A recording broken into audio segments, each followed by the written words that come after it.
গুলোকে ভালো করে হাত দিয়ে মিশিয়ে নিয়েছি।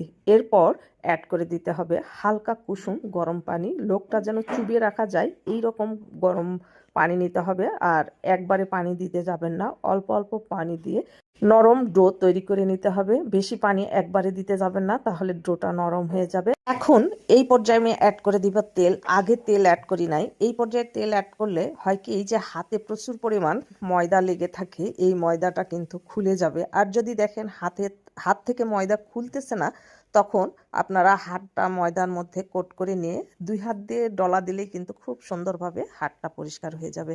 আর এই ডোটা ভালোভাবে মথে নিতে হবে অন্তত 4 থেকে 5 মিনিট। দেখেন আমি মথে নিয়েছি আর সুন্দর একটা নরম সফট ডো তৈরি করে নিয়েছি।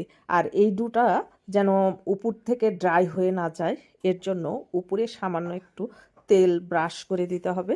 আর এটা চাইলে আপনারা গরম কোনো স্থানে বা চুলার পাশে কিংবা গরম পানিতে রেখে অ্যাক্টিভ করে নিতে পারেন। হালকা কুসুম গরম পানির উপর রাখবেন। আর আমি যেভাবে রাখি সেটা হলো, আমি ওভেনের ভিতর রাখি। ওভেনটা 1 মিনিট প্রিহিট করে এর মধ্যে রেখে দিই অন্তত 1 থেকে 1.5 ঘন্টার জন্য। তাতে আমার অ্যাক্টিভ হয়ে যায়। যে দেখেন আমি 1.5 ঘন্টার মতো রেখেছি, তাতে কিন্তু আমার সুন্দরভাবে ফুলে ডাবল হয়ে গেছে। আর এই যে ভিতরে যে বাবল ক্রিয়েট হয়েছে সেগুলো একটু বের করে নিতে